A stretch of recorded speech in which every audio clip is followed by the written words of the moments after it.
नमो भगवते वासुदेवाय। ओम नमो भगवते वासुदेवाय। ओम नमो भगवते वासुदेवाय। तो आज हमारा पांचवा अध्याय है। पांचवा अध्याय शुरू करने के पहले हम अपने आध्यात्मिक गुरु श्रील प्रभुपाद जी को याद करते हैं और साथ ही साथ श्री श्री राधा गोविंदा मंदिर मैंगलोर के अध्यक्ष नमो निष्ठा दास प्रभु जी को नमन करते हैं। सभी शिक्षा गुरुओं को, सभी आचार्यों को, दीक्षा गुरुओं को, सबको नमन करते हैं। और आप सभी भक्तों को पांचांग प्रणाम और हरे कृष्णा। तो पांचवा अध्याय जैसा कि हम देख रहे हैं, इसका नाम है कर्म योग कृष्ण भावना भावित कर्म। अर्जुना उवाच संन्यासं कर्मणा कृष्णा पुनर्योगं च संशसि यच्छ्रेह योरेकम तन्मे ब्रूहि सुनिश्चितम। अर्जुन ने कहा, हे कृष्ण, पहले आप मुझसे कर्म त्यागने के लिए कहते हैं, फिर भक्ति पूर्वक कर्म करने का आदेश देते हैं।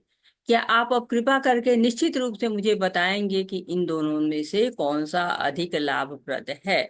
तो अब हम देखते हैं कि जो पिछला अध्याय हमने पढ़ा था, चौथा अध्याय, और इस पांचवें अध्याय में एक संबंध क्या होता है। तो जो तीसरा अध्याय था वो कर्म का अध्याय था।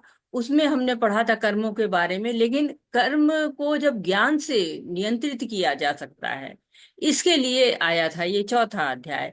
और चौथे अध्याय में कहा गया कि ये ज्ञान बहुत पुराना है, पहली बार नहीं आया है। ये ज्ञान पहले से ही, पहले सूर्य जो हैं, सुरलों के राजा सूर्यदेव विश्वान को दिया गया था, फिर मनु को, फिर इक्ष्वाकु को दिया गया था।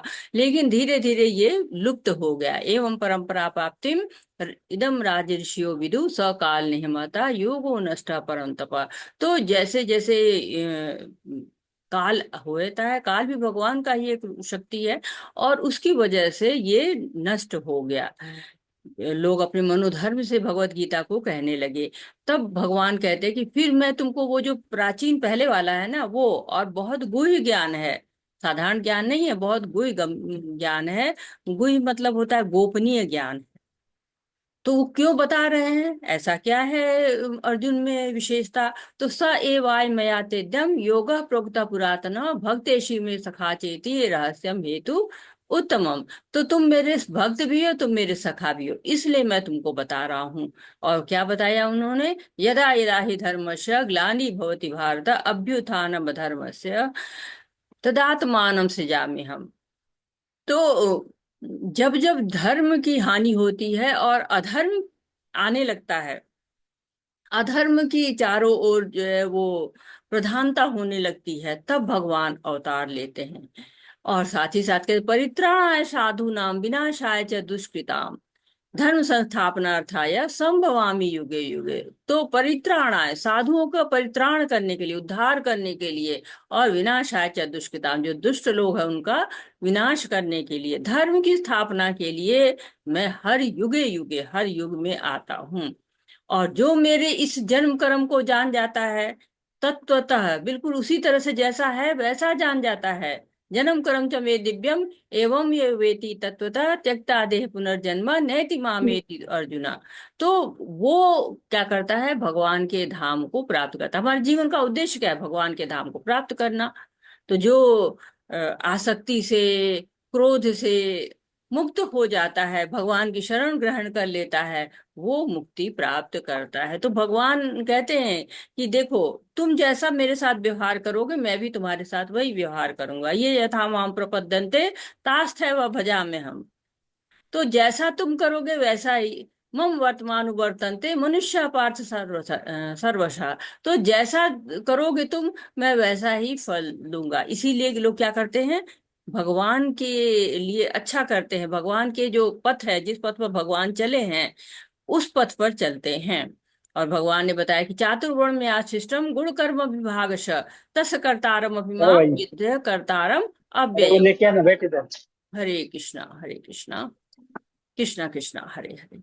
तो जो चार वर्ण हैं, उनको गुण के अनुसार, गुण भी प्रकृति के तीन गुण हर व्यक्ति में होते हैं, उसके अनुसार वो कर्म करता रहता है। उसके लिए व्यवस्था की कि उस व्यवस्था में भगवान नहीं है, भगवान किसी वर्ण में नहीं आते हैं, लेकिन हमारे लिए व्यवस्था की गई, समाज के लिए व्यवस्था की गई, जिससे कोई अपने स्वधर्म के कर्मों को करते हुए बिना बंधन में बंधे हुए भगवान की तक पहुंच सकता है, क्योंकि सबकी बुद्धि एक तरह से नहीं रहती है और सबका जो कर्म है वो भी एक तरह से नहीं रहता है। तो जब हम आध्यात्मिक चेतना से कार्य करेंगे, जिस धर्म वर्ण में है, जिस आश्रम में है, उसमें जब हम आध्यात्मिक चेतना में काम करेंगे तो भगवान के पास पहुंच जाएंगे। और भगवान तरह तरह की जो है विभिन्न प्रकार के यज्ञ बताए कि यज्ञ करने से हमें क्या होता है कि देवता प्रसन्न होते हैं यज्ञ करने से। वैसे तो विष्णु के लिए यज्ञ करना चाहिए, दान तप यज्ञ सब विष्णु के लिए करना चाहिए। और द्रव्य यज्ञ से बताया गया कि ज्ञान यज्ञ श्रेष्ठ होता है, और ज्ञान यज्ञ से भक्ति योग श्रेष्ठ होता है। तो ज्ञान कैसे प्राप्त करें, क्योंकि बिना ज्ञान के जो हम कर्म करते हैं वो हमारे कर्म उचित नहीं होते, क्योंकि हमें शास्त्रों का ज्ञान है, नियम का ज्ञान ही नहीं है। तो गुरु के पास जाएंगे, गुरु हमको बता देते हैं, तद्विधि पाते न परिप्रश्नेन सेवया उपदेशन्ति ते ज्ञानम ज्ञानिस तत्व दर्शिना। गुरु के पास जाइए, विनीत होइए उनके साथ, विनय से जिज्ञासा करिए। कोई ऐसा नहीं है कि बताओ बताओ हमको बताओ, आपको बताना पड़ेगा, आप गुरु हो तो आप तो सब जानते हो, मुझे बता दो, नहीं। विनीत होइए। वो सब तत्व जानते हैं, लेकिन देते किसको है? जो सेवा करता है। जो कोई भी सेवा करता है उससे खुश होते हैं ना।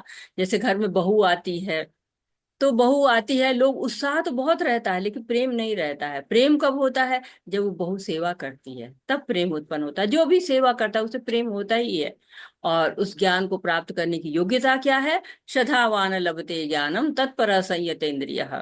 कि जो शास्त्र में श्रद्धा रखता है, जो इंद्रियों को नियंत्रित करता है, वो इस ज्ञान को प्राप्त कर सकता है। दिव्य ज्ञान है, साधारण ज्ञान है। भौतिक ज्ञान के लिए भी फीस जमा करनी पड़ती है, स्कूल जाना पड़ता है। तो ये भी आध्यात्मिक ज्ञान है, ये तो सारे भय से मुक्ति देता है। तो इसके लिए क्या करना है? श्रद्धा होनी चाहिए, और साथ साथ ज्ञान भी होना चाहिए। और इंद्रियों को जब ज्ञान हो जाता है तो हमारी इंद्रियां वैराग्य में हो जाती हैं। और जब वैराग्य हो जाता है, आसक्ति समाप्त होती है, तो व्यक्ति भगवान का भजन करने लगता है, भगवान के लिए सारे कर्म करने लगता है, सारे कर्म फल को भगवान को अर्पित करने लगता है। तो भगवान कहते हैं कि तुम, ये जो तुम्हारे अंदर आसक्ति है ना, ये जो तुम्हारे अंदर अज्ञान है, मोह है, इसको ज्ञान रूपी तलवार से काट दो। जितने भी तुम्हारे संशय हैं ज्ञान से कट जाते हैं। ओम अज्ञानातिमिरांधस्य ज्ञानंजन शलाकया। ज्ञान को दूर करो अपने, और ज्ञान को लाओ जो कि गुरु देते हैं। तो कहते कि अब तुम ज्ञान रूपी तलवार, जब ज्ञान हो जाता है तो व्यक्ति उचित मार्ग अपनाता है। अज्ञान को समाप्त हो जाता है, उसके संशय समाप्त हो जाते हैं। क्या योग में समन्वित हो जाओ तुम, और युद्ध करो, उठो और युद्ध करो। तो हमेशा अर्जुन इस दुविधा में रहते हैं कि क्या करूं मैं। एक तो आप ये देखिए, अर्जुन अपने आप सोच के बैठे हैं कि मुझे युद्ध नहीं करना है, मुझे भीख भले मांग लूंगा, जंगल में भले रह जाऊंगा, चाहे ये जो कौरव है ये हमको मारी क्यों ना डालें। जब मेंटल स्थिति उनकी ये है कि हम इस स्थिति में हैं, और प्लस जो है वो भगवान उनको भगवत गीता बता रहे थे, लेकिन बार बार वो उसी तरफ पहुंच जाते हैं कि कर्म का त्याग कर रहे कि मैं जाके कहीं ज्ञान लेने लगूं, ज्ञान अच्छा है। तो भगवान से बार बार वो पूछते हैं अपने आप को, लेकिन क्या पूछते हैं? श्रेयस्कर बताओ, यच्छ्रेयम, ये यच्छ्रेय जो श्रेयस्कर हो, लाभप्रद हो, वो बताइए। ये नहीं कह रहे कि नहीं नहीं ठीक है अभी हमारा ये मन कर रहा है ये बता दो, नहीं। जो यच्छ्रेय, जो तुम्हारा मेरे लिए अच्छा हो वो बताइए। जो पहला है श्लोक, वो अर्जुन का प्रश्न आ रहा है कि क्या करूं, कर्म का त्याग करूं या फिर विरक्ति पूर्वक कार्य करूं। और फिर 2 से 6 तक के श्लोक बताते हैं कि कर्म योग क्या है, कि संन्यास और कर्म योग दोनों ही ठीक है, दोनों ही जो है श्रेष्ठ है।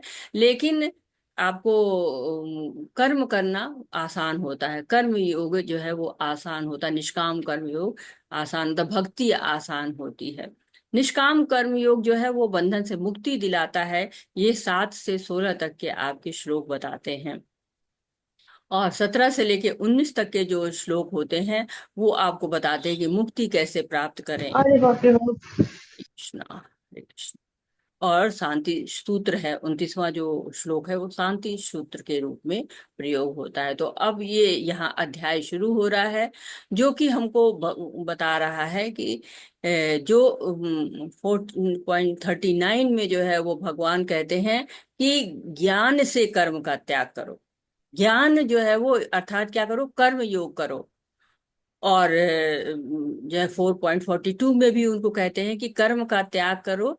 और यानी कि कर्म संन्यास और विरक्ति पूर्वक कर्म एक साथ नहीं किए जा सकते हैं। तो तुमको करना क्या है, कर्म योग करना। तो अर्जुन का प्रश्न आ रहा है कि अ, मतलब बताइए मुझको कि मैं कर्म का त्याग करूं कि और संन्यास ले लूं। तो ये दोनों में से कौन सा अच्छा है, ये मुझको बता दीजिए, दोनों में से श्रेष्ठ कौन सा है, ये वो जानना चाहते हैं। तो जो अर्जुन है वो कभी भी ये नहीं कहते कि नहीं नहीं मुझे प्रेयस कार्य चाहिए। और ये जो अध्याय है आप देखेंगे इसमें योग कर्म भी है, और इसमें ज्ञान जो है वो ज्ञान भी है, और कर्म योग भी है, मतलब ज्ञान योग सब उसके अंदर समाया हुआ है। तो मिलके क्या हो जाता है, कर्म योग कृष्ण भावना भावित कर्म। ये तीसरे और चौथे अध्याय दोनों का विस्तार है इसमें। हम इसमें जानेंगे कि कैसे ज्ञान योग और कर्म योग के द्वारा भगवान की सेवा की जा सकती है, कैसे वो कृष्ण भावना भावित कर्म हो जाता है। तो हमने नियत कर्म जाने तीसरे अध्याय में। चौथे अध्याय में हमने जाना कि ज्ञानी लोग के लिए कोई कर्म नहीं रह जाता है। तो फिर से उनको संशय आ जाता है कि मैं दिव्य ज्ञान के साथ क्या मतलब कर्म करूं, या फिर ज्ञान में स्थित हो जाऊं, क्योंकि उसके लिए कोई कर्म नहीं है, वो जाके एक किताब ले लेंगे और पढ़ते रहेंगे। ऐसा सोच रहे हैं अर्जुन की बस ज्ञान तो मतलब है कि कहीं भी किताब ले लीजिए और कहीं पर पढ़ना शुरू कर दीजिए, ज्ञान जो हो जाएगा, ये कर्म वम करने की जरूरत नहीं है। लेकिन कहते हैं ना कि कलयुग में क्या है, मंद सुमंद मतियो मंद भाग्य हुब्धता। तो लोगों का बुद्धि मंद होगी, स्मरण भी नहीं रहेगा। तो कलयुग में ये जो विधि है वो थोड़ी सी मुश्किल हो जाती है। तो हम अब जानते हैं कि भगवान क्या कहते हैं, क्योंकि अर्जुन तो सब कुछ छोड़ने के लिए तैयार हो गए हैं कि मैं छोड़ूंगा, और धनुष बाण सब रथ पर रख दिए हैं। और जैसा कि हम पहले अध्याय में इस चीज को पढ़ चुके हैं कि उनको अब युद्ध से कोई प्रेम नहीं रह गया है, वो युद्ध नहीं करना चाहते हैं। तो ये प्रश्न के साथ ये अध्याय शुरू हो रहा है, और देखते हैं आगे कि क्या कहते हैं भगवान। हरे तो द्वितीय कृष्णा। अध्याय में आत्मा तथा शरीर के बंधन का सामान्य ज्ञान बतलाया गया है। तो ये आपने पढ़ा हुआ है कि आत्मा अलग है, शरीर अलग है, उन कर्मों के द्वारा शरीर बंधन लगता है। तृतीय अध्याय में बताया गया कि ज्ञानी का कोई कार्य नहीं करने पड़ते, जो ज्ञान में होते हैं उनको कार्य नहीं करना पड़ता है। चतुर्थ अध्याय में भगवान ने अर्जुन को बताया है कि सारे यज्ञों का पर्यवसान ज्ञान में होता है, किंतु चतुर्थ अध्याय के अंत में भगवान ने अर्जुन को सलाह दी कि वह पूर्ण ज्ञान में युक्त होकर उठ कर और उठ करके युद्ध करें। तो चतुर्थ अध्याय में जब भगवान कह रहे हैं कि पूर्ण ज्ञान से युक्त हो जाओ, और जब बता चुके कि सारे यज्ञों का पर्यवसान ज्ञान में होता है, तो अर्जुन सोचते हैं कि ठीक है मैं ज्ञान में रहूंगा। लेकिन भगवान तुरंत कह देते पूर्ण ज्ञान में युक्त होकर उठ करके युद्ध करो। तो अब वो समझ नहीं पा रहे हैं कि पूर्ण ज्ञान में रहें कि उठ करके युद्ध करें। अर्जुन यह समझता है कि ज्ञान में संन्यास का अर्थ है इंद्रिय कार्यों के रूप में समस्त प्रकार के कार्यकलापों का परित्याग। किंतु यदि भक्ति योग में कोई कर्म करता है तो फिर कर्म का किस तरह से त्याग हुआ। तो भक्ति योग में किसी कर्म को त्याग नहीं करना पड़ता है, भक्ति योग में अपने कर्मों को भगवान को समर्पित कर देना होता है। अतः यह वह पूछता है कि वह सब प्रकार से कर्म त्याग दे या पूर्ण ज्ञान से युक्त होकर कर्म करे। अब ये प्रश्न आता है, उसके उत्तर में क्या कहते हैं भगवान। हरे कृष्णा। हरे कृष्णा। ज्ञानेश प्रभु जी आप श्लोक पढ़िए। हरे आशा कृष्ण कलरा माता जी। माता जी। हरे कृष्ण हरे प्रभु जी। आशा कृष्ण कलरा माता जी आप अनुवाद पढ़िए, श्लोक हरे 4 तक कृष्ण पढ़िए। हरे कृष्ण जी जी धन्यवाद जी। माता जी। श्री भगवान उवाच संन्यासः कर्मयोगः च निःश्रेयसकरौ उभौ तयोः तु कर्म संन्यासात् कर्मयोगः विशिष्यते। हरे कृष्ण। हरे कृष्ण। श्री भगवान ने उत्तर दिया, मुक्ति के लिए तो कर्म का परित्याग और भक्ति में कर्म कर्म योग दोनों ही उत्तम है, किंतु इन दोनों में से कर्म के परित्याग से भक्ति योग कर्म श्रेष्ठ है। हरे कृष्णा जी। हरे कृष्णा। तो भगवान बता रहे हैं क्या कि नियत कर्म से हम करने से हम कर्म कांड से कर्मयोग तक पहुंच सकते हैं। ये तो भगवान पहले ही बता चुके हैं। तो कर्म का त्याग करके सन्यासी बन जाए तो भी कर्म करना ही पड़ेगा। जो ज्ञान में स्थित है उनको भी कर्म करना ही पड़ता है। जैसे कोई छात्र है तो उसको कॉलेज जाना ही पड़ेगा, एग्जाम देना ही पड़ेगा। तो वैसे जो कर्म के लिए भी हमको ज्ञान की आवश्यकता है। मतलब क्या, दोनों की एक दूसरे पर निर्भरता दिख रही है हमें कि कर्म करने के लिए हमें ज्ञान की आवश्यकता है, और जो ज्ञान में जाता है उसको भी कर्म करना ही पड़ता है। तो सांख्य योग जब हम पढ़ते हैं तो उसमें हम पढ़ते हैं ना कि हम केवल 24 तत्व नहीं है। हमारा जो है शरीर 24 तत्वों से बना हुआ है, लेकिन हम क्या है, कुछ लोग कहते हैं ना अहम ब्रह्मास्मि, कि हम ब्रह्म है। तो हम ब्रह्म तो हो नहीं जाएंगे क्योंकि भगवान है, परम ब्रह्म है। परंतु हम ये सांख्य योग से इतना तो जान ही जाएंगे कि हम शरीर नहीं आत्मा है। और जब ये ज्ञान हो जाता है तो हमारे कर्म बदल जाते हैं। जब हम ये समझ जाएंगे कि हम आत्मा है तो हमारे कर्म आत्मा के स्तर पे हो जाएंगे, हमारे कर्म शरीर के स्तर पर नहीं रह जाएंगे। तो जब हम ये जान जाएं कि सारी वस्तुएं भगवान की ही है, तो हम त्यागेंगे क्या? जो हमारा है ही नहीं है उसका त्याग हम क्या करेंगे? तो और एक तरह से समस्या क्या आ रही कि अर्जुन समझ रहे हैं कि जो युद्ध है ये सकाम कर्म है, ये तो मैं अपने भोग के लिए कर रहा हूँ, ये तो मैं अपने स्वार्थ के लिए कर रहा हूँ। लेकिन अगर वही युद्ध को भगवान में जोड़ दिया जाए कि ये भगवान का कर्म है, तो भक्ति में कर्म हो जाएगा। तो भक्ति में कर्म जो है श्रेष्ठ हो जाता है। तो युद्ध भी किया जाए, भक्ति के ढंग से किया जाए तो भी श्रेष्ठ हो जाएगा। तो एक तरह से यहाँ पे गृहस्थों के लिए बताया जा रहा है कि ना आपको परिवार का त्याग करना है, ना समाज का त्याग करना है। उसको किए बिना आपका भक्ति का कर्म श्रेष्ठ हो जाता है। तो हम सब कहाँ त्याग पाते हैं? हर चीज तो त्यागी भी नहीं जा सकती है, क्योंकि हम हवा लेते हैं, हम पानी लेते हैं, तो हम कैसे हर चीज का त्याग तो हम कर ही नहीं सकते है ना। तो कहते हैं कि अतः इंद्रिय तृप्ति के लिए कर्म करना श्रेष्ठ का नहीं। तो कर्म करना है हमें, लेकिन इंद्रिय तृप्ति के लिए नहीं। किसके लिए? भगवान के लिए। जब तक मनुष्य अपने असली स्वरूप के विषय में जिज्ञासा नहीं करता उसका जीवन व्यर्थ रहता है। तो ये अर्जुन को दिखा रहे कि अर्जुन अपने लिए जिज्ञासा कर रहा है। जब तक जिज्ञासा नहीं करें, जब तक हमें समझ में नहीं आता है कि हाँ हमारा जीवन किस लिए है और इस जीवन से हम मुक्ति कैसे प्राप्त करेंगे, तब तक हम शुद्ध नहीं हो सकते, हमारा जीवन व्यर्थ ही रह जाएगा। अतः यह ज्ञान ही कि वह आत्मा है, शरीर नहीं, मुक्ति के लिए पर्याप्त नहीं है। इतना हम जान गए कि हम आत्मा है, शरीर नहीं, इतना जान जाएंगे तो मुक्ति मिल जाएगी? नहीं, कर्म करना पड़ेगा। जीवात्मा के स्तर पर मनुष्य को कर्म करना होगा, अन्यथा भव बंधन से उबरने के लिए कोई उपाय नहीं है। तो भव बंधन से उबरना है तो ज्ञानी लोग भी करते हैं और भगवान को प्राप्त करते हैं, लेकिन कहाँ तक प्राप्त करते हैं? केवल ब्रह्म ज्योति तक। भगवान तक प्राप्त करने के लिए उन्हें भक्ति करनी ही पड़ती है। संन्यास तभी पूर्ण माना जाता है जब वह ज्ञात हो कि संसार की प्रत्येक वस्तु भगवान की है और किसी भी वस्तु का स्वामित्व ग्रहण नहीं कर सकता। वस्तुतः मनुष्य को यह समझने का प्रयत्न करना चाहिए। तो सन्यास कब पूर्ण होता है?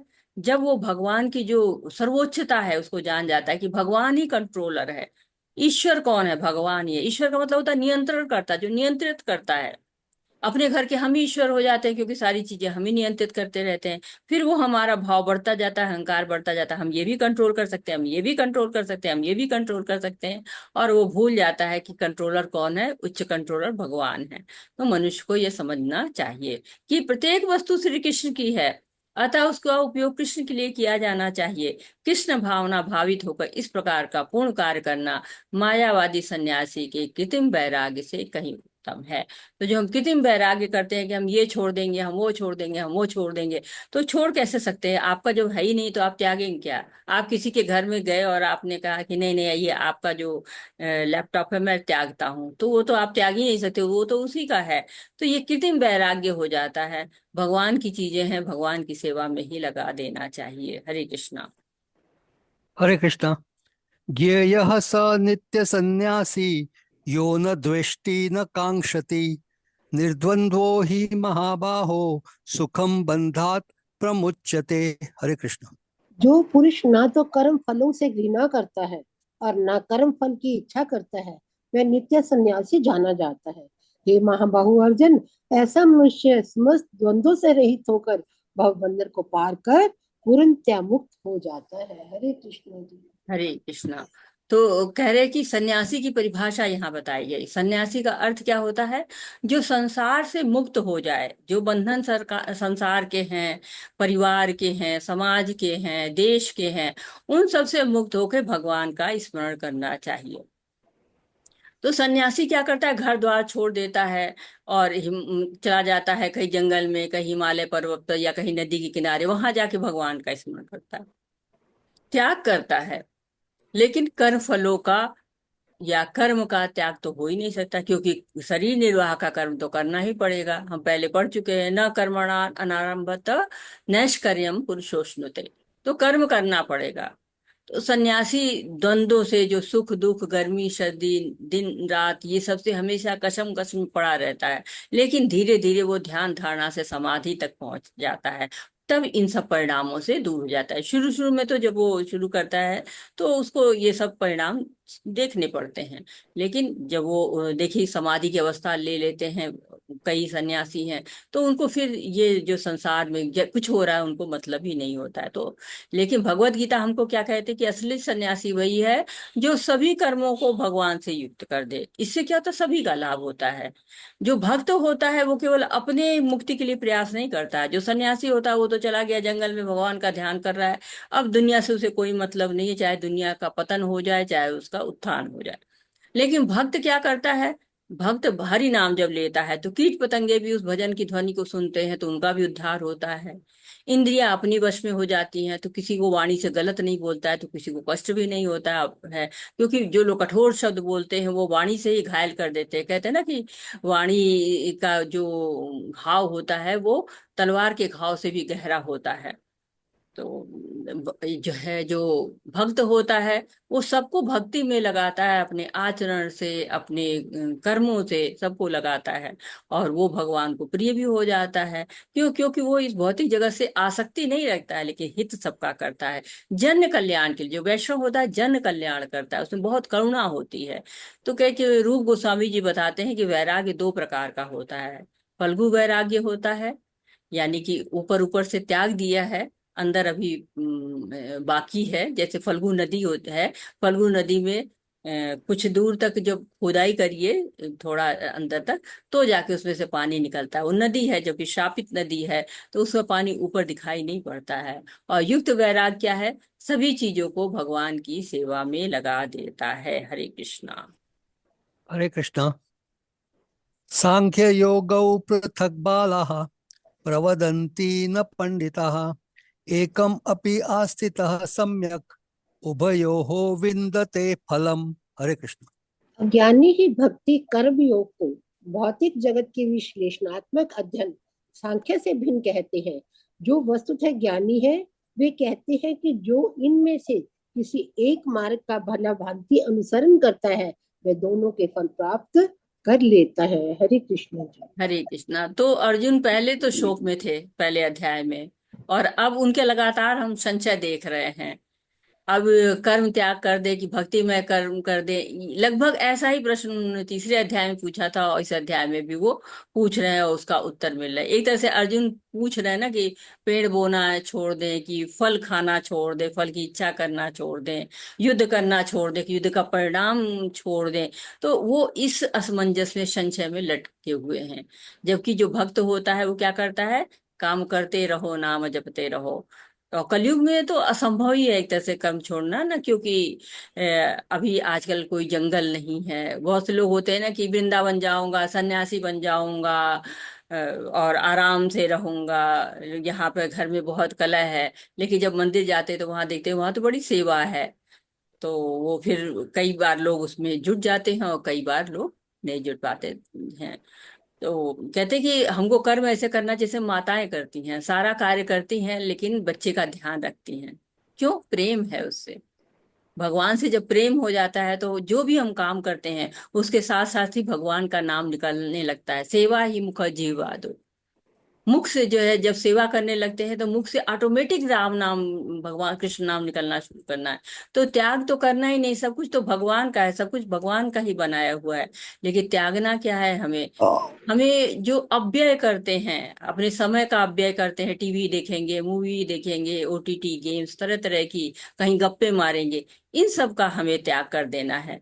लेकिन भक्ति में जो कार्य हैं उनका त्याग नहीं करना है। भक्ति में कार्य हमको हमेशा, तो सारे जो योग भगवान की भक्ति में ही हमको ले जाते हैं।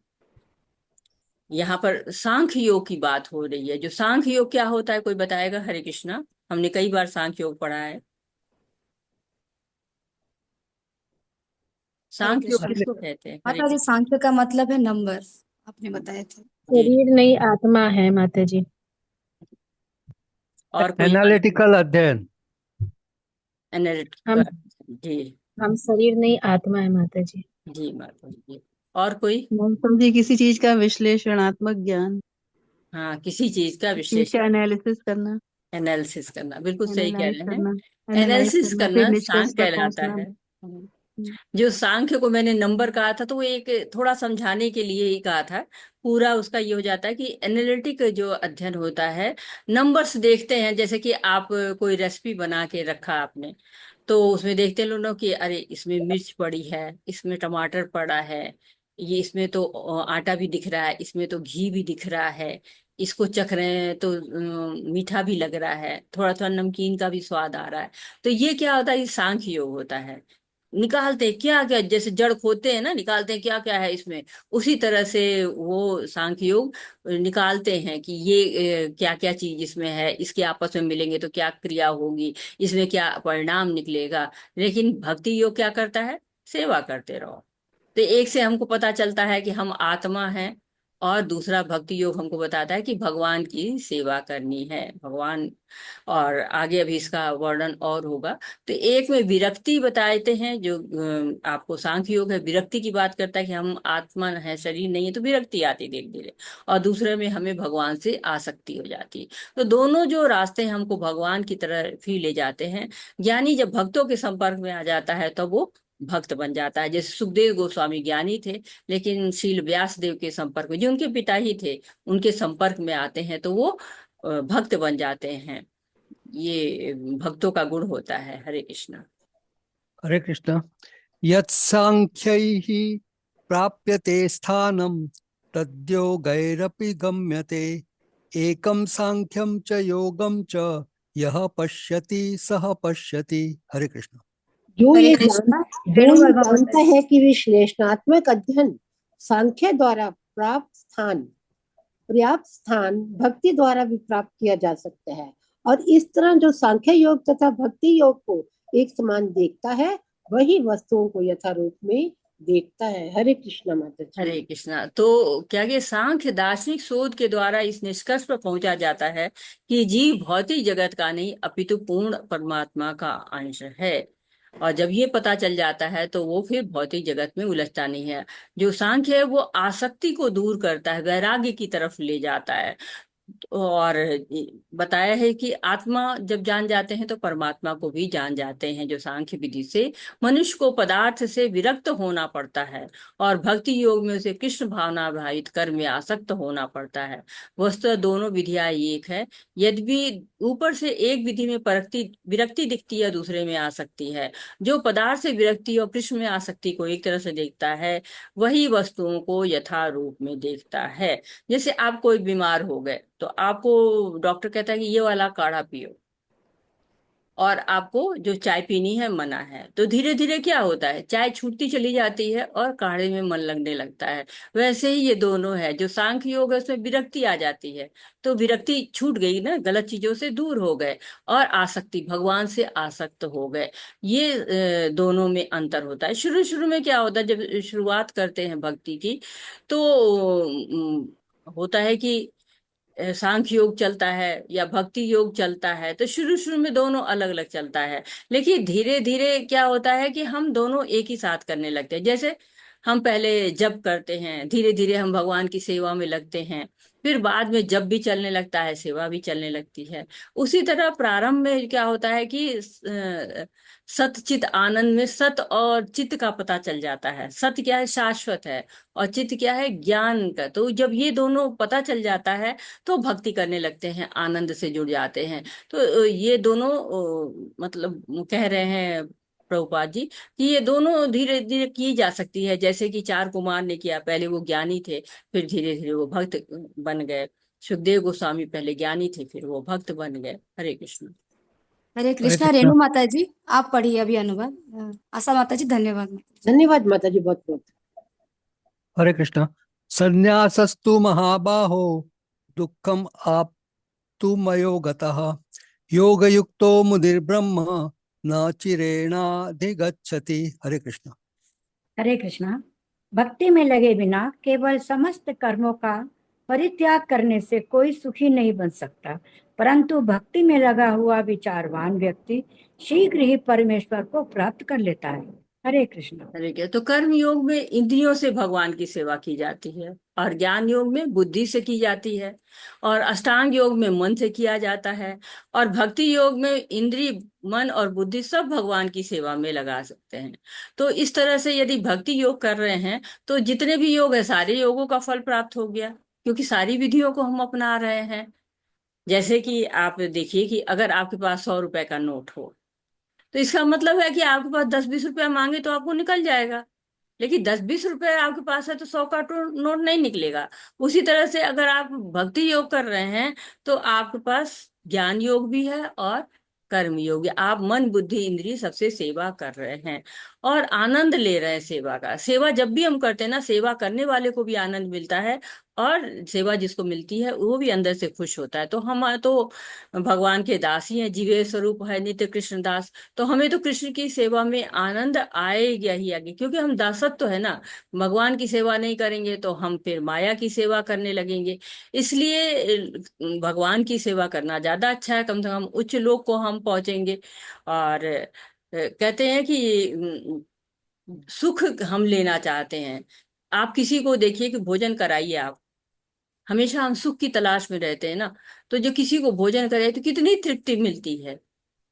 हम क्यों? क्योंकि हमारे अंदर सेवा का भाव, हमने उसकी सेवा की, हमें आनंद आने लगा। हरे कृष्णा। हरे कृष्णा।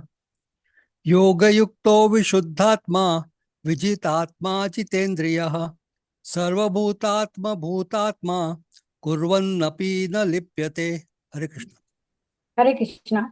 जो भक्ति भाव से कर्म करता है, जो शुद्धता आत्मा है, विशुद्ध आत्मा है, और अपने मन तथा इंद्रियों को वश में रखता है, वह सबों को प्रिय होता है और सभी लोग उससे प्रिय होते हैं।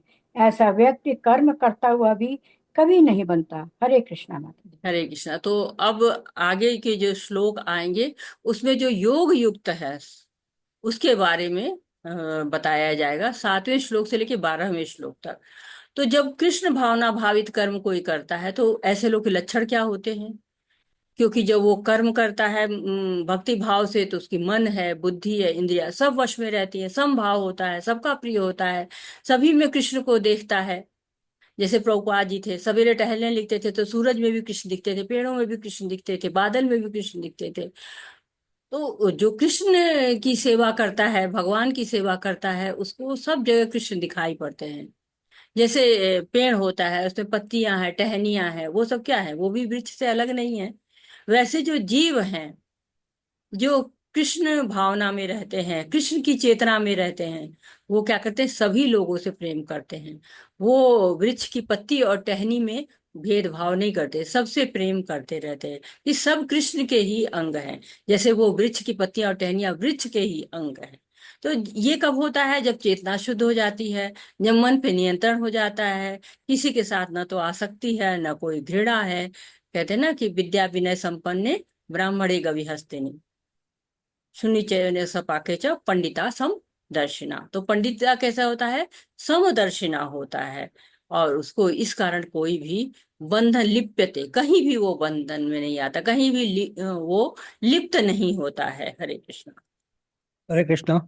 न एव किंचित करोमि इति युक्तः मन्येत तत्त्ववित् पश्यन् शृण्वन् स्पृशन् जिघ्नन् अश्नन् गच्छन् स्वपन् श्वसन् प्रलपन् विसृजन् गृह्णन् गृह्णन् उन्मिषन् निमिषन् अपि इंद्रियाणि इंद्रिय अर्थेषु वर्तन्ते इति धारवत्।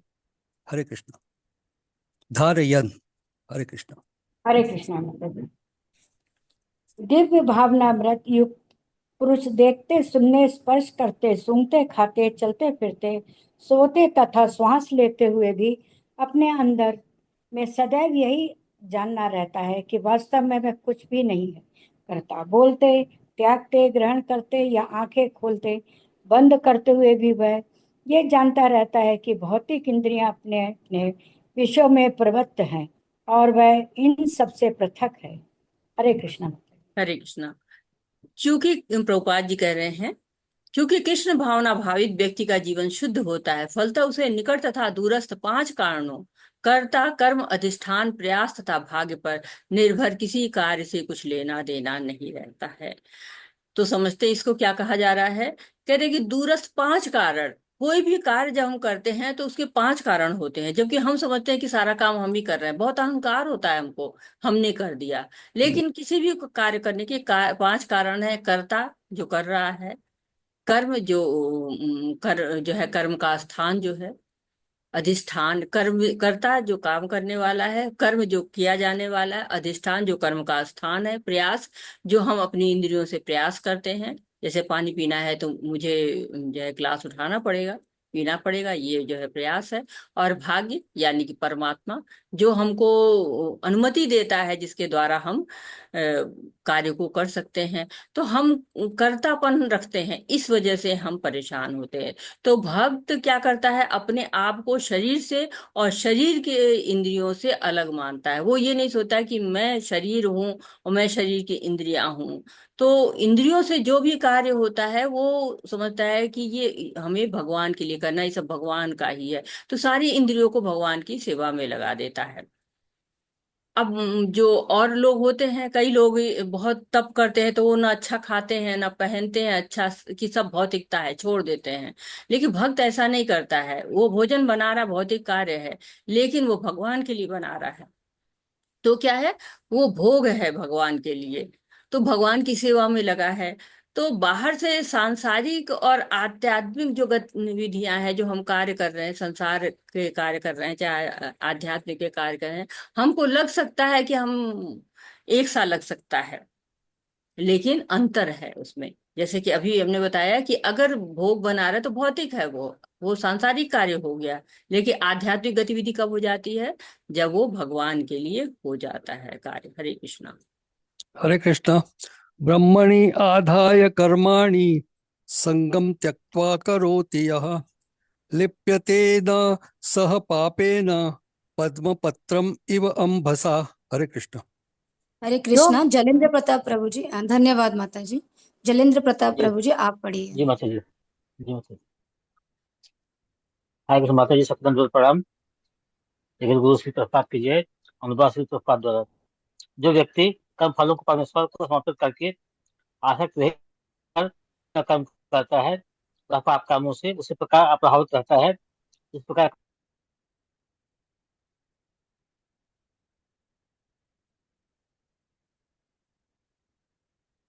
हरे कृष्णा। मेरी आवाज आ रही? हरे कृष्णा। अब आ रही है हमारी माता माता आ जी। जी रही हरे आ हरे रही। कृष्ण। अच्छा, यहाँ पर जो ब्रह्मणि शब्द आया है, ब्रह्मणि यानी कि भगवान में, ये ब्रह्म को भी भगवान कहा जाता है, परम ब्रह्म भगवान। ब्रह्म मीन्स होता है ग्रेट। और ये कई जगह इस्तेमाल किया जाता है। ब्रह्म जीव के लिए भी इस्तेमाल होता है, ब्रह्म परम ब्रह्म भगवान के लिए इस्तेमाल होता है। तो ब्रह्म कभी कभी प्रकृति के लिए भी इस्तेमाल होता है। परंतु ब्रह्म कहाँ पर किसके लिए प्रयोग किया गया है, ये हमको आचार्य इसीलिए हमें जरूरत पड़ती है, क्या कि हम गुरु की जरूरत पड़ती है। तो यहाँ पर ब्रह्मणि का क्या अर्थ है? कृष्ण भावना में। यह भौतिक जगत प्रकृति के 3 गुणों की समग्र अभिव्यक्ति, जिसे प्रधान की संज्ञा दी जाती है। तो ये जगत बना किससे है? प्रकृति के 3 गुणों से बना है, और इसको प्रधान कहा गया है। प्रधान कहता है, अभी आगे हम पढ़ेंगे 13वें अध्याय में प्रधान के बारे में और महत्त्व के बारे में हम आगे पढ़ेंगे। तो यहाँ पर एक और उदाहरण दिया गया है कि जिस तरह से वायु है, वायु बहती है, रहती आकाश में है। वायु तो कहीं भी जा सकती है, लेकिन आकाश के घेरे में ही रहती है, बाहर नहीं जाती है। और उस वायु को अगर सुगंध पे जाती है तो वो बड़ा लगता है कि कोई बगीचा लगा होगा, कहीं फूल लगे होंगे, इतनी सुंदर सुगंध आ रही है। कहीं पर दुर्गंध आती है तो वो भी वायु दुर्गंध अपने साथ ले जाती है। तो लेकिन वो कभी भी वायु प्रभावित नहीं होती है। सुगंध है उसको भी छोड़ती चलती है, जो दुर्गंध है वो भी छोड़ती चलती है। उसी तरह से आत्मा भी होती है, इस शरीर को धारण करती है और फिर इस शरीर को छोड़ देती है। एक तरह से देहांतरण करती रहती है, वस्त्र बदलने की जगह। जैसे ट्रेन होती है ना, स्टेशन को छोड़ती जाती है, उसमें उसकी आसक्ति नहीं होती है। लेकिन हम मनुष्य हैं, हमारी आसक्ति हो जाती है। जैसे रोबोट है, वो काम कर रहा है तो उसको आसक्ति नहीं होती, लेकिन हम घर के काम कर रहे हैं तो हमें उसमें आसक्ति है। तो यहाँ पर कमल पत्र का उदाहरण दिया गया है। जैसे कि कमल होता है, और कमल हमारे जो आध्यात्मिक कार्यों में बहुत उसका महत्व है। कमल नयन भगवान को चरण कमल कहा जाता है। तो कमल पत्र को भी सतोगुणी माना जाता है, दिव्य माना जाता है। तो कहते हैं कि वो पानी में रहे चाहे कीचड़ में रहे, प्रभावित नहीं होता है। क्यों? उसकी पत्तियों पर वैक्स लगा होता है। जैसे प्रभुपाद जी गए थे अमेरिका, तो वहाँ की जो संस्कृति से उससे प्रभावित नहीं हुए थे। विदेश जाते समय लोगों ने प्रभुपाद से कहा कि आपका रहन सहन तो बदल जाएगा, आप कैसे रहेंगे? तो कहा, मैं सीखने नहीं जा रहा हूँ, मैं सिखाने जा रहा हूँ। हरे कृष्णा। हरे कृष्ण। कायेन मनसा बुद्धया केवलैः इन्द्रियैः अपि योगिनः कर्म कुर्वन्ति संगम त्यक्त्वा आत्मश्रद्धये। हरे कृष्ण। कृष्ण माता जी, योगी जन आसक्त रहित होकर शरीर मन बुद्धि तथा इंद्रियों के द्वारा भी केवल शुद्धि के लिए कर्म करते हैं। है कृष्ण। हरे कृष्ण। तो यहाँ पर अनासक्ति के बारे में बता रहे, कैसे भगवान के भक्त भौतिक जगत में आकर्षण से दूर रहते हैं। हमेशा भगवान के जो है सोचते रहते हैं। फल दिखा तो भगवान को चढ़ा दे, सब्जी हुई तो भगवान को चढ़ा दे, कोई अच्छे कपड़े हैं तो भगवान के लिए बना दे। तो अपने मन बुद्धि इंद्रिय को भगवान में लगाए रहते हैं। जैसे हनुमान जी थे, भगवान के भक्त थे, और हमेशा भगवान के लिए। आज भी वो नहीं गए आध्यात्मिक लोक में कि मुझे भगवान की कथा सुननी है। तो जो भक्त होता है, मन बुद्धि वाणी जीवन अहंकार सब कुछ भगवान को समर्पित कर देता है। हरे कृष्णा। हरे कृष्ण। युक्तः कर्म फलं त्यक्त्वा शान्तिमाप्नोति नैष्ठिकीम् अयुक्तः कामकारेण फले सक्तो निबध्यते। हरे कृष्ण। है कृष्ण माता जी, निश्चल भक्त शुद्ध शांति प्राप्त करता है, क्योंकि वह समस्त कर्म फल मुझे अर्पित कर देता है। तो जो व्यक्ति भगवान से नहीं है और जो अपने स्वयं का फल कामी है, वह बह जाता है कृष्ण। हरे कृष्णा। तो भगवान का भक्त क्या है? शांति चाहता है। बहुत सुंदर जो है विचारधारा है, क्योंकि सब शांति चाहते हैं, लेकिन उस चीज को स्वीकार नहीं करते हैं। तो प्रभुपाद जी बहुत बड़े भक्त थे, शांति चाहते थे, और देखते थे कि लोग भाईचारा नहीं निभा रहे हैं। क्यों? क्योंकि हम एक पिता के संतान हैं, लेकिन हम नहीं मानते हैं, इसीलिए हम भेद में बटे हुए हैं। वो कहते हैं नहीं हम अलग हैं, वो कहते हैं नहीं हम तो उस गांव के हैं, कोई कहता है नहीं तो हम उस पिता के हैं, नहीं तो हम उस देश के हैं, नहीं तो हम उस समाज के हैं।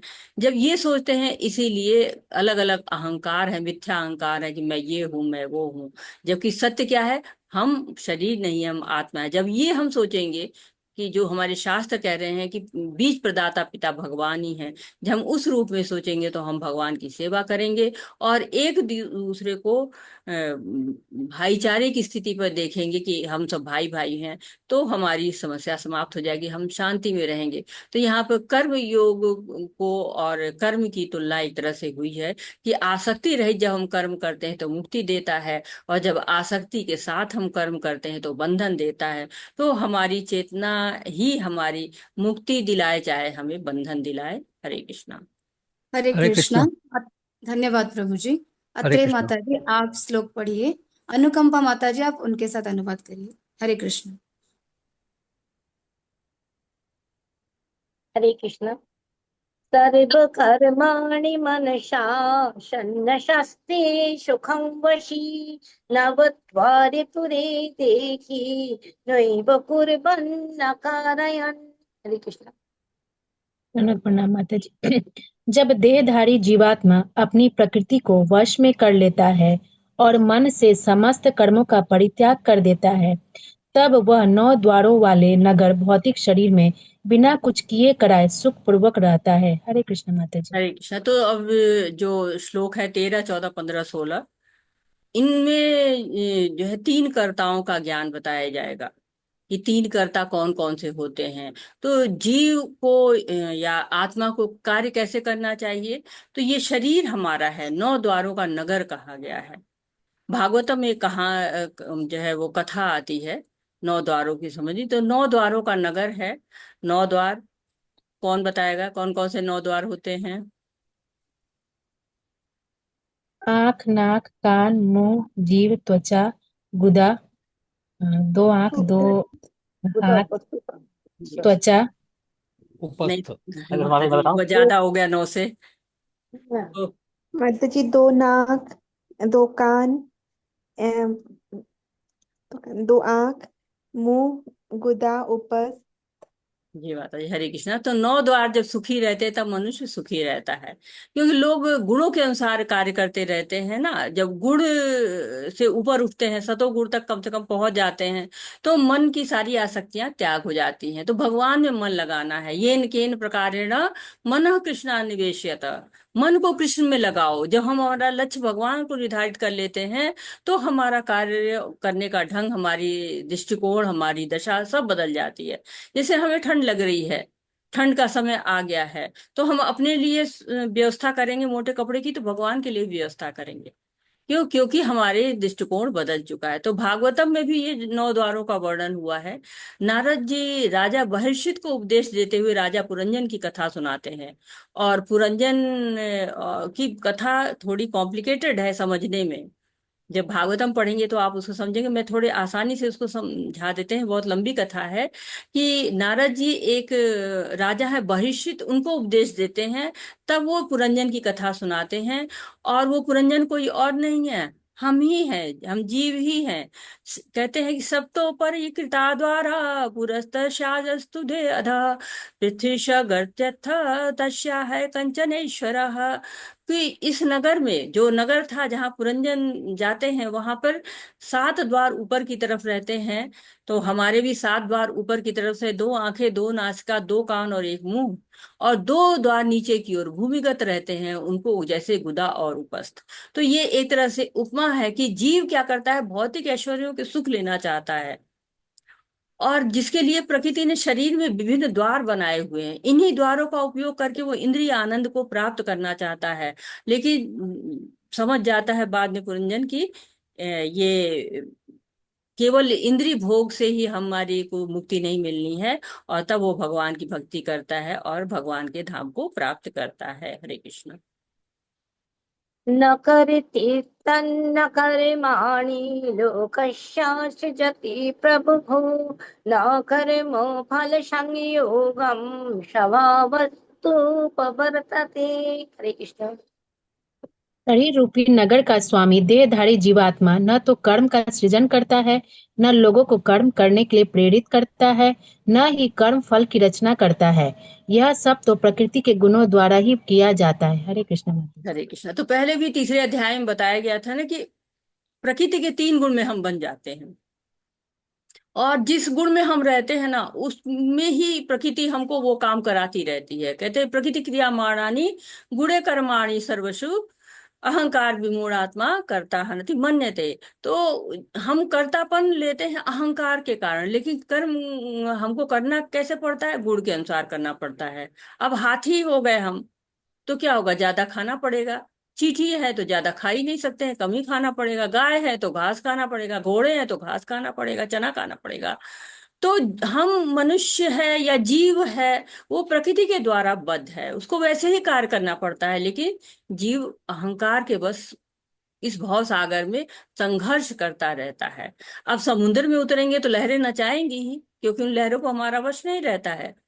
वो वैसे ही जो प्रकृति है उस पर हमारा वश नहीं है। उसे हमें कौन बचा सकता है? जो उसका मालिक हो। भव सागर का मालिक कौन है? भगवान स्वयं है। और उनकी शक्ति जो माया है, जो हमें नचाती रहती है, जिसपे हम ताता थैया करते रहते हैं, वो कहते हैं कि देवी हेषा गुणमयी मम माया दुरात्यया माम एव ये प्रपद्यन्ते माया मित्ता तरंती ते। तो भगवान की शक्ति है, भगवान का ही कहना मानेगी। जैसे घर में हम पेट पालते हैं, तो जो पेट का मालिक होता है उसका कहना मानता है पेट। हम कहेंगे तो हमारे पर कूद जाएगा कि नहीं नहीं काट लेगा। तो इसी तरह से भगवान की शक्ति माया शक्ति है, वो भगवान का ही कहना मानती हैं। हरे कृष्णा। न दत्ति कस्यचित् पापं न चैवोषु कृतौ विभुः अज्ञानेन वितं ज्ञानं तेन मुह्यन्ति जन्तवः। हरे कृष्ण। परमेश्वर न तो किसी के पापों को ग्रहण करता है न पुण्यों को, किंतु सारे देहधारी जीव उस अज्ञान के कारण मोहग्रस्त रहते हैं जो उनके वास्तविक ज्ञान को आच्छादित किए रहता है। हरे कृष्ण माता जी। हरे कृष्ण। तो पहला जीव करता जो है, पहला कर्ता कौन है? जीव है, इच्छा करता है। दूसरा कर्ता प्रकृति है जो कि संसाधन प्रदान करती है। और तीसरा कर्ता भगवान है जो अनुमति देते हैं। लेकिन भगवान इस पाप पुण्य के जिम्मेदार नहीं होते हैं, भगवान अप्रभावित रहते हैं। तो भगवान कहते हैं कि भगवान की इच्छा से तो पत्ता ही नहीं हिलता, ये तो सही बात है। फिर हम क्यों फंसते चले जाते हैं? क्योंकि हम इच्छा करते हैं। और हम इच्छा करके माया के प्रभाव की इच्छा करते हैं, भगवान के लिए इच्छा नहीं करते हैं, माया के लिए इच्छा करते हैं। और इसीलिए हम बंधन में पड़ जाते हैं। हरे कृष्णा। ज्ञानेनोतु तदज्ञानै येषन्नाशीतमात्मनः तेषामधीतमज्ञानं प्रकाशयति तत्परम्। हरे कृष्ण। हरे कृष्णा। चौहान ठाकुर माता जी आप पढ़िए। धन्यवाद माता जी अनुकंपा। हरे कृष्ण धन्यवाद माता जी। माता जी। किंतु जब कोई उस ज्ञान से प्रबुद्ध होता है जिसमें अविद्या का विनाश होता है, तो उसके ज्ञान से सब कुछ उसी तरह प्रकट हो जाता है जैसे दिन में सूर्य से सारी वस्तुएं प्रकाशित हो जाती हैं। हरे कृष्ण। हरे कृष्णा। तो ये दिव्य ज्ञान जब होता है तब हमें सब कुछ दिखाई पड़ता रहता है, सारा ज्ञान समाप्त हो जाता है। जैसे कि सूर्य आता है तो सारा अंधेरा समाप्त हो जाता है। जैसे भौतिक ज्ञान होता है तो वो अविद्या हो कहा गया है। शास्त्रों के अनुसार भी जो लोग गलत अर्थ निकालते हैं वो भी अविद्या है। लेकिन जब ज्ञान आता है तो सारी अविद्या का नाश हो जाता है। हरे कृष्णा। तद्बुद्ध्यास्तदात्मानः तन्निष्ठास्तत्परायणः गच्छन्त्या पुनरावृत्ति ज्ञाननिर्धूतकल्मषाः। हरे कृष्ण। हरे कृष्णा। जब मनुष्य की बुद्धि, मन, श्रद्धा तथा शरण सब कुछ भगवान में स्थिर हो जाते हैं, तभी वह पूर्ण ज्ञान द्वारा समस्त कलमश से शुद्ध होता है और मुक्ति के पथ पर अग्रसर होता है। हरे कृष्ण। हरे कृष्ण। तो इसमें बताया गया है कि भगवान पर ध्यान करना है, भक्ति के द्वारा ही भगवान को समझ सकते हैं। जो अष्टांग योगी होते हैं ना, वो भगवान को परमात्मा रूप में मानते हैं। जो ज्ञानी होते हैं भगवान को निराकार रूप ब्रह्म के रूप में मानते हैं। और जो भगवान का भक्त होता है भगवान को श्याम सुंदर रूप में मानता है और उनकी सेवा करता है, भौतिक कलमश से दूर होता है। तो इस तरह से जो भगवत गीता है हमें भगवान के सारे तत्वों को समझाती है। हरे कृष्ण। विद्या विनय संपन्ने ब्राह्मणे गविहस्तिनि शुनि चैव शपाके च पंडिताश्रमदर्शिनः। हरे कृष्ण। हरे कृष्णा। विनम्र साधु पुरुष अपने वास्तविक ज्ञान के कारण एक विद्वान तथा विनीत ब्राह्मण, गाय, हाथी, कुत्ता तथा चांडाल को समान दृष्टि संभाव से देखते हैं। हरे कृष्ण। अरे तो भगवान भेद नहीं करते हैं, हम भेद करते हैं। भगवान तो सबके हृदय में वास करते हैं, चाहे किसी भी जीव किसी भी योनि में हो, सबके साथ उनका समान व्यवहार होता है। तो ज्ञानी की दृष्टि भी कैसे होनी चाहिए? सबके साथ समान व्यवहार होना चाहिए। समान व्यवहार क्या? कि सब भगवान के अंश हैं। प्रकृति के गुणों के कारण उनको विभिन्न योनियां मिल जाती है, कोई हाथी बन गया, कोई शेर बन गया, लेकिन सबके अंदर क्या है? परमात्मा का अंश है। तो भक्त इसी रूप में देखते हैं। जो अष्टांग योगी और जो ज्ञानी व्यक्ति होते हैं वो अपने लिए ही कर्म करते हैं, जो भी पूजा ध्यान करते हैं वो अपने लिए करते हैं। लेकिन भगवान का भक्त सबको जोड़ना चाहता है। जैसे मायापुर में यात्रा निकलती है, जगन्नाथ धाम की यात्रा निकलती है, उसमें हाथी है, फूल है, फल है, पेड़ पौधे हैं, सब जो है उनकी सेवा में लग जाते हैं। हम जब करते हैं तो बहुत से जीव जंतु पेड़ पौधे हमारे भगवान नाम सुनते तो उनका भी कल्याण होता है।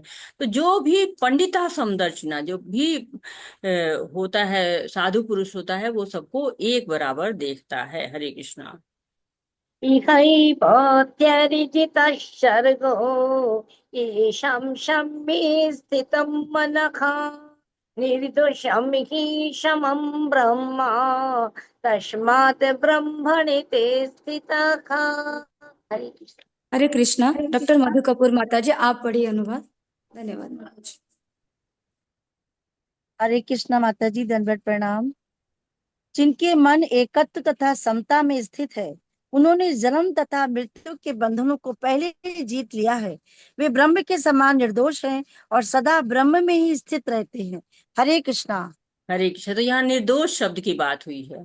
कौन निर्दोष है? जो समान दृष्टि रखते हैं, वो जन्म मृत्यु के बंधन को जीत जाते हैं।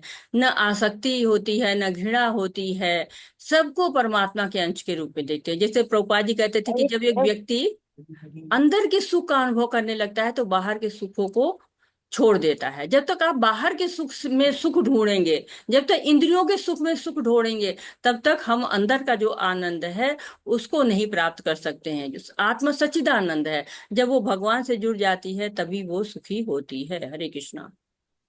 न प्रहिष्येत् प्रियं प्राप्य नोदिजेत् प्राप्य च प्रियं स्थिरबुद्धिरसम्मूढो ब्रह्मविद् ब्रह्मणि स्थितः। हरे कृष्ण। हरे कृष्णा। श्लोक 20। जो न तो प्रिय वस्तु को पाकर हर्षित होता है और न अप्रिय को पाकर विचलित होता है, जो स्थिर बुद्धि है, जो मोह रहित है और भगवत विद्या को जानने वाला है, वो पहले से ही ब्रह्म में स्थित रहता है। हरे कृष्णा। हरे कृष्णा। 21वां अभी पढ़ लीजिए, क्योंकि बताएंगे अभी क्यों। हरे कृष्ण। बाह्यो स्पर्शे स्वशक्तात्मा विन्दत्यात्मनि यत्सुखं स ब्रह्मो योगयुक्तात्मा सुखमक्षयमश्नुते। 21 नंबर श्लोक। हरे कृष्णा। ऐसा मुक्त पुरुष भौतिक इंद्रिय सुख की ओर आकृष्ट नहीं होता, अपितु सदैव समाधि में रहकर अपने अंतर में आनंद का अनुभव करता है। इस प्रकार स्वरूप सिद्ध व्यक्ति पर ब्रह्म में एकाग्रचित होने के कारण असीम सुख भोगता है। हरे कृष्णा। हरे कृष्ण। तो 20वां 21वां दोनों श्लोक मिला के आपको आत्म साक्षात्कारी के क्या लक्षण होते हैं इसके बारे में बताया गया। कि जिसको आत्म साक्षात्कार हो गया, उसको प्रिय वस्तु मिल गए तो भी हर्षित नहीं होता है, भगवान की कृपा मानता है कि हाँ उनकी कृपा से मिल गई। कोई अप्रिय मिल गई तो भी वो कृष्ण कृपा समझता है, विचलित नहीं होता है। क्योंकि जीवन है, सुख दुख आते रहेंगे, द्वंद्व आते रहेंगे। बुद्धि स्थिर होती है हमेशा, मोह नहीं होता है, उसको आसक्ति नहीं होती है, भगवत विद्या को जानने वाला होता है, ब्रह्मविद कहा जाता है उसको, ब्रह्म में स्थित रहता है, हमेशा भगवान की चिंतन में रहता है। जैसे हमने बोला परम ब्रह्म भगवान है। भौतिक सुख से अनासक्त रहता है, असक्त आत्मा रहता है, अनासक्त रहता है, और आंतरिक सुख का आनंद लेता है। अक्षय सुखम, अक्षय सुख जो क्षय नहीं होता है, ऐसा सुख। तो परमात्मा का जब अनुभव कर लेते हैं तो वो सारे बाह्य सुख बेकार हो जाते हैं। यमुनाचार्य जी ने एक श्लोक लिखा है जिसमें कहा है कि जब मैं भगवान की दिव्य शक्ति को समझ जाता हूँ तो उनकी सेवा करता हूँ, और जब सेवा करता हूँ तो मुझे लगता है कि मैं बिल्कुल नवीन हो गया हूँ, नवीनता का अनुभव करता हूँ। और तब मैं सोचता हूँ काम सुख के बारे में, तो उस विचार पर ही मैं थूकता हूँ, मेरे होठ अरुचि दिखाने लगते हैं। तो ये यमुनाचार्य जी का श्लोक है जो यहाँ पे कृष्ण भावनामृत के महान भक्त श्री यमुनाचार्य जी ने इस श्लोक को कहा है, जिसके भाव अभी मैंने आपको बताए थे। हरे कृष्णा। ये हि संस्पर्शजा भोगा दुःखयोनय एव ते आद्यन्तवन्तः कन्तेय न तेषु रमते बुधः। हरे कृष्ण। हरे कृष्णा। सुनीता माता जी, आप अनुवाद पढ़िए। हरे कृष्णा। सुनीता माता जी पढ़िए माता जी। बुद्धिमान मनुष्य दुख के कारणों में भाग नहीं लेता, जो कि भौतिक इंद्रियों के संसर्ग से उत्पन्न होते हैं। हे कुंती पुत्र, ऐसे भोगों का आदि तथा अंत होता है, अतः चतुर व्यक्ति उनमें आनंद नहीं लेता। हरे कृष्ण माता जी। हरे कृष्णा। तो बहुत सुंदर श्लोक है। आद्यवंत, हर चीज का आदि और अंत होता है। जो पैदा हुआ है उसका मृत्यु जरूर होगी, उसको बुढ़ापा भी आएगा, उसको कष्ट भी होगा। तो जो भी चीज का आदि है उसका अंत है। हर चीज का आदि और अंत है, केवल भगवान है उनका आदि और अंत नहीं है। तो ये बहुत सुंदर विचारधारा है, लोग स्वीकार नहीं करते। प्रभुपाद जी ने जैसे उसको स्वीकार किया था। और प्रभुपाद जी हमेशा भगवान के बारे में ही सोचते रहते थे, हमेशा प्रसन्न रहते थे, आंतरिक आनंद में रहते थे। जानते थे कि ये भौतिक जीवन है, ये अस्थाई है, इसका अंत भी है। तो जो भी भक्त होते थे, जैसे हरिदास ठाकुर थे, तो वो हमेशा ही भगवान में ही मगन रहते थे। आनंदमयो अभ्यासा, हमेशा जो है जप करते रहते थे, इतना जप करते रहते थे कि उनको समय ही नहीं मिलता था। तो जो भी लोग आनंद चाहते हैं वो भगवान से ही जुड़ते हैं। और कहते हैं कि जो लोग बुद्धिमान होते हैं वो यहाँ के ये जो भौतिक जीवन है इसके जो आनंद होते हैं इनके साथ में नहीं जुड़ते हैं, वो लोग उसमें रमन नहीं करते हैं।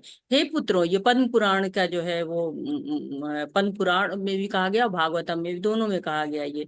हे पुत्रों, इस मनुष्य योनि में इंद्रिय सुख के लिए अधिक श्रम करना व्यर्थ है। ऐसा सुख तो शूकरों को भी प्राप्य है। इसके अपेक्षा तुम्हें इस जीवन में तप करना चाहिए, जिससे तुम्हारा जीवन पवित्र हो जाए, तुम असीम दिव्य सुख को प्राप्त कर सको। तो जो इंद्रियों में जो सुख मिलता है वो दिव्य नहीं होता है, शाश्वत नहीं होता है। ये सुख क्या होता है, पशु भी इसको सुख को ले लेते हैं। वो भी जाते हैं, मुंह मारते हैं, जगह जगह अच्छा अच्छा खा लेते हैं जो उनको पसंद होता है। शुकर भी तो क्या है, विष्ठा ही खा के प्रसन्न रहता है, वो उसका भोजन है। हरे कृष्णा। शक्नोति हैव यशोणुं पाक्षरीरो विमक्षणात् काम क्रोधते भवौ वेगं सयुक्तः सुखी नरः। हरे कृष्ण। यदि इस शरीर को त्यागने के पूर्व कोई मनुष्य इंद्रियों के वेगों को सहन करने तथा इच्छा एवं क्रोध के वेगों को रोकने में समर्थ होता है तो वह इस संसार में सुखी रह सकता है। हरे कृष्ण। हरे कृष्णा। तो क्या बता रहे हैं कि कौन सुखी रहता है, जो इंद्रिय भोगों से दूर रहता है। इंद्रिय भोग हमने देखा हुआ कि इंद्रिय भोग मछली भी करती है, पानी में रहती है ना, उसकी जीवा अनियंत्रित होती है। तो जैसे कांटा डाला जाता है उसको खाने के लिए दौड़ती है और स्वाद के कारण पकड़ी जाती है। और साथ ही भृंग, मीन, भृंग, पतंग, तुरंग, मतंग कहा गया है। तो ये जो मीन जीवा उसकी बहुत तेज होती है। जो भृंग होता है सुगंध से आसक्त होता है, वो कमल के फूल के अंदर बंद हो जाता है। जब शाम होती कमल का फूल बंद होने लगता है, वो उसी के अंदर चला रह जाता है और प्राण त्याग देता है। जबकि कहते हैं उसके अंदर इतनी शक्ति होती है ना कि वो लकड़ी को भी भेद दे, लेकिन वो कमल के फूल को नहीं भेद पाता है। ऐसे पतंगा रोशनी से आसक्त रहता है और उसके लिए प्राण दे देता है। जब रोशनी के पास आता है, कुछ देर तक देखते हैं आप रहते हैं और सुबह तक आप देखिए तो मृत रहते हैं। हरे कृष्णा। क्या मेरी आवाज नहीं आ रही है? माता जी माता जी चली गई थी सबका। थोड़े टाइम के लिए। हाँ ब्रेक हो गई थी। जी हाँ माता जी, माता जी। आवाज नहीं आ रही थी। कहाँ मैंने मछली वाला दृष्टांत बता दिया था आपको? हाँ, उसके बता बाद रहे थे वो माता जी। ठीक है भृंग तो के बारे में बता रहे थे, भृंग सुगंध से आकर्षित, वहां हाँ, तक बताए थे, तो ये कट गया। भृंग जो है सुगंध से आकर्षित होता है और कमल के फूल में बंद हो जाता है। शाम होती है तो वो उसके फूल के अंदर फूल बंद होता है, वो भी बंद हो जाता है। और जो भृंग पेड़ को छेद सकता है, लकड़ी को छेद सकता है, वो कमल के फूल को छेद नहीं पाता। क्यों? आसक्ति है उसमें। जो पतंगा होता है वो रोशनी से आसक्त होता है, वो रोशनी के चारों ओर घूमता है और अपना प्राण दे देता है। जो हिरन, तुरंग कहा जाता है, उसको बांसुरी की आवाज से आसक्त होता है और शिकारी एक तरह की धुन बजाते हैं और वो वहीं खड़ा हो जाता है, शिकारी उसको पकड़ लेता है। और मतंग जो हाथी होता है वो स्पष्ट बहुत अच्छा लगता है, तो उसके लिए पूरा वो हथनी को खड़ा करता है, बीच में गड्ढा खोद देता है और वो धीरे धीरे दौड़ता है और उसी के अंदर गिर जाता है। तो ये हमारे इंद्रियां इस तरह की होती हैं। इंद्रियों की आसक्ति के कारण जीव बहुत दुख पाता है। सांसारिक सुख हमको बहुत आसक्त करते हैं। जैसे पानी का स्तर बढ़ता है तो बांध से भी नहीं रुक पाता है, वैसे ही इंद्रियों की मांग होती है। वो इतना लोगों को है आगे बढ़ाती, इतना लोगों को खींचती है अपनी तरफ कि लोग दौड़ते रह जाते हैं। यहाँ पर उपदेशामृत का एक आया हुआ है कि यदि कोई आत्म साक्षात्कार के पथ पर अग्रसर होना चाहता है तो उसे भौतिक इंद्रियों के वेग को रोकने का प्रयत्न करना चाहिए। ये वेग है वाणी वेग, क्रोध वेग, मनोवेग, उद्वेग, उपस्थ वेग और जीवा वेग। किसी को ये श्लोक याद है? हरे कृष्ण माता जी।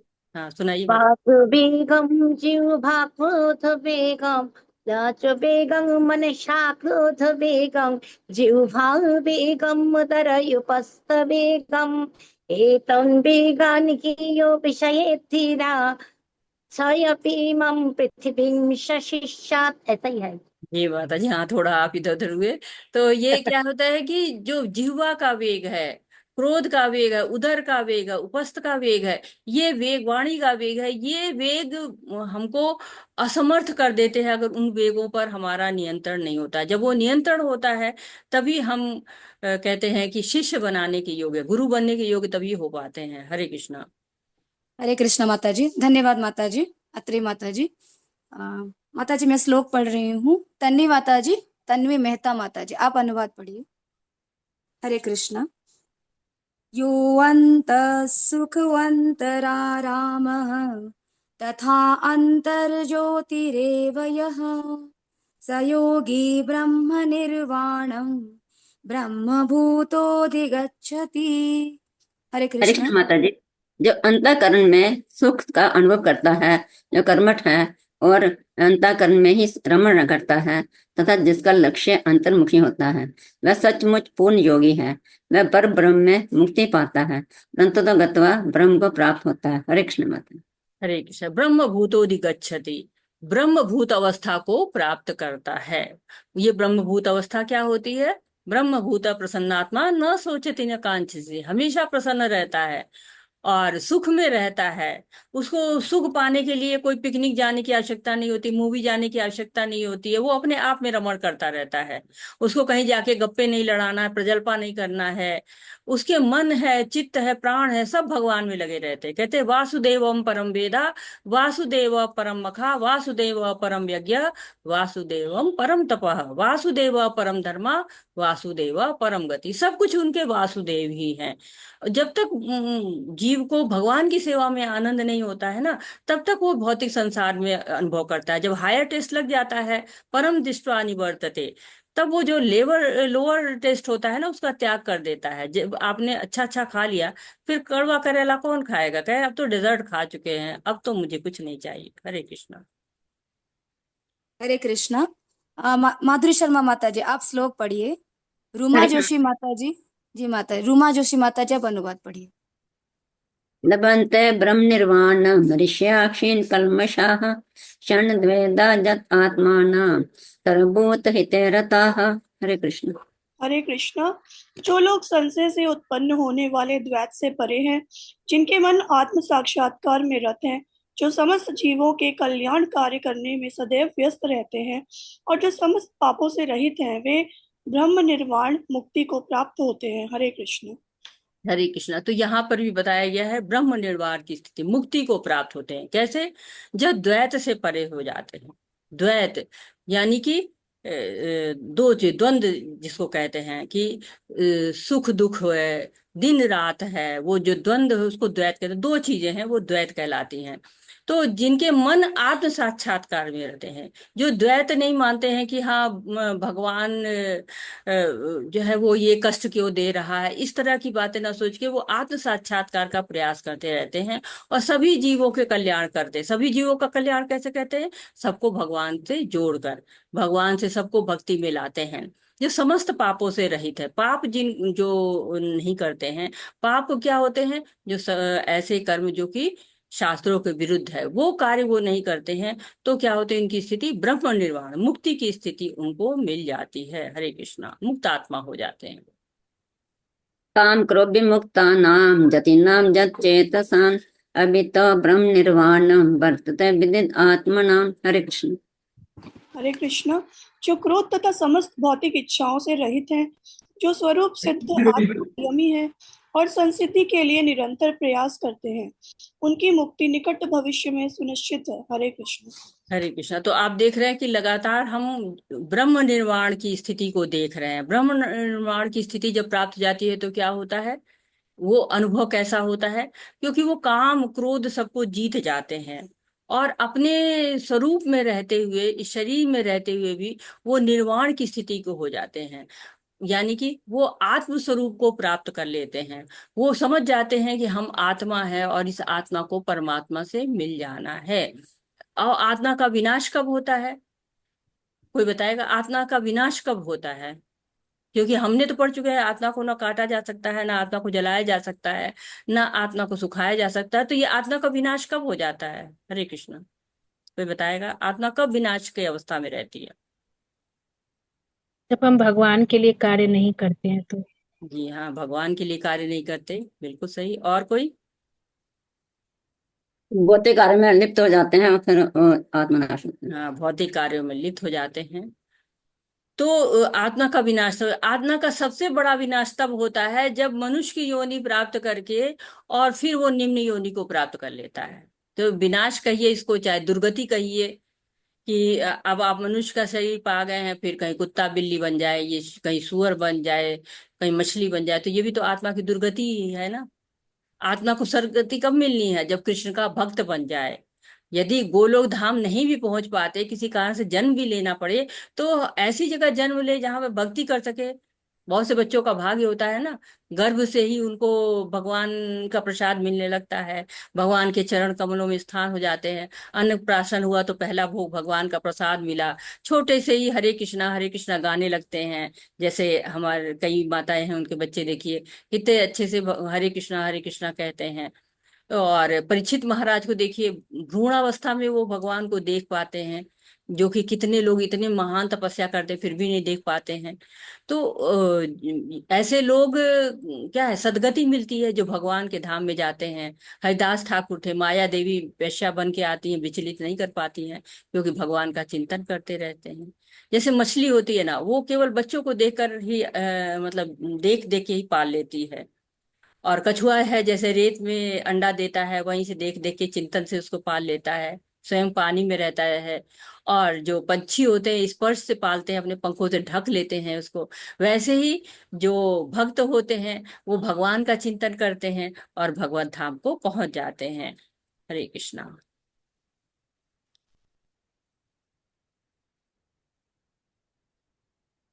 परेशान कृत्वा बहिर्बाह्य चक्षु चषेऽन्तरे ब्रुवाः प्राणपानौ समौ कृत्वा नासाभ्यन्तरचारिणौ जितेन्द्रिय मनोबुद्धिर्मुनि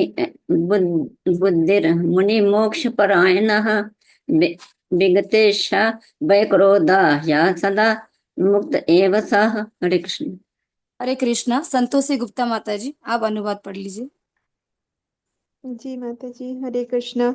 सादर प्रणाम माता जी। श्रील प्रभुपाद जी की जय।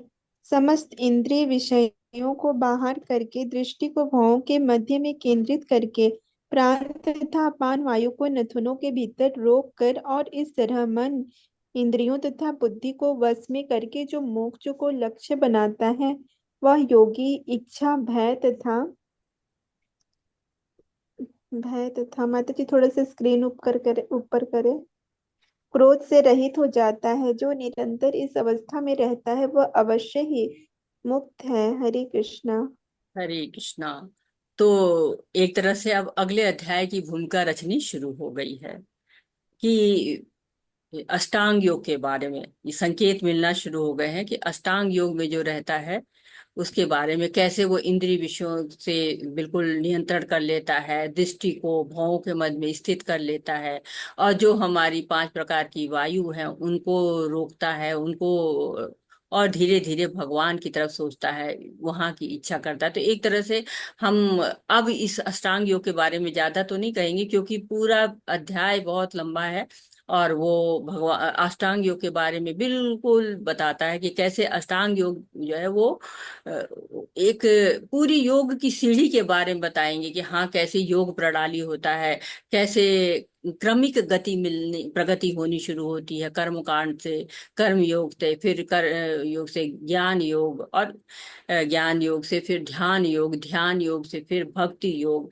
कैसे भगवान पर केंद्रित करके कैसे भक्ति की जाए, क्योंकि इंद्रियां है ना, इंद्रियों को जो हमारे मन से जुड़ी होती है उनको भगवान में लगाना पड़ता है, फिर मन को बुद्धि से, फिर बुद्धि को आत्मा से जोड़ना पड़ता है। जब बुद्धि पवित्र होती है तो बहुत आराम से वो भगवान की सेवा करने लगती है। लेकिन अगर बुद्धि जब तक शुद्ध नहीं हुई है, उसको शुद्ध करता है जो अष्टांग योगी, और फिर वो मुक्ति की तरफ आगे बढ़ता रहता है। तो अष्टांग योग की विधियों का कल हम विस्तार में पढ़ेंगे। हरे कृष्ण। गोप्तारं यज्ञ तपसां सर्वलोक महेश्वरं सुहृदं सर्वभूतानां ज्ञात्वा मां शान्तिमृच्छति। हरे कृष्ण। हरे हरे कृष्णा। कृष्णा। अनिता माता जी आप ये अनुवाद पढ़ लीजिए। हरे कृष्ण। धन्यवाद माता जी। धन्यवाद माता। हरे कृष्णा। अनिता माता जी। सुमन माता जी आप पढ़ लीजिए। हरे कृष्णा। मुझे समस्त यज्ञों तथा तपस्याओं का परम भोक्ता, समस्त लोकों तथा देवताओं का परमेश्वर एवं समस्त जीवों का उपकारी एवं हितैषी जानकर मेरे भावनामृत से पूर्ण पुरुष भौतिक दुखों से शांति लाभ करता है। हरे कृष्ण। हरे कृष्ण। तो शांति सूत्र इसको कहा जाता है, क्योंकि कहते हैं कि जो समस्त यज्ञ, समस्त तपस्या, जितनी भी यज्ञ तपस्या हम करते हैं उसमें जो भोक्तापन है वो कौन है? भगवान है। हम भोक्ता बनने लगते हैं, इसलिए हम कष्ट सहते हैं। समस्त लोगों को, केवल इस ब्रह्मांड के लोक नहीं, इस ब्रह्मांड में हम देखते हैं ना 14 लोक हैं, इनसे नहीं, सारे ब्रह्मांड के जितने भी लोक हैं सबका वो परमेश्वर है और समस्त जीवों का उपकारी है। जितने भी, छोटे से लेके जलचर, नभचर, थलचर, जितने भी जीव हैं उन सब का वो उपकारी है और साथ ही हितैषी है वो। तो जो ये जान जाता है वो भौतिक दुखों से शांति लाभ करता है। जो भगवान को ही सब कुछ मान लेता है, भर्ता भोक्ता महेश्वर जो मान लेता है, उसको भगवान क्या जो है वो धाम मिलता है, भगवान की शरण मिलती है और वो शांति से रह सकता है। हम शांति की तलाश बहुत करते हैं कि हमको शांति चाहिए, हमको शांति चाहिए। कितनी जो है वो संस्थाएं बनती हैं कि लोगों को शांति दिलाने के लिए कितना प्रयास करते हैं, लेकिन अगर ये छोटी सी बात अगर समझ में आते हैं कि वो ही भर्ता भोक्ता महेश्वर है, तो फिर हमारी वो सब समस्याएं समाप्त हो जाती हैं और वो कृष्ण भावना भावित हो जाता है। कृष्ण भावनामृत का यही अर्थ है। भगवान कृष्ण परमेश्वर है तथा देवताओं सहित सारे जीव उनके आश्रित हैं।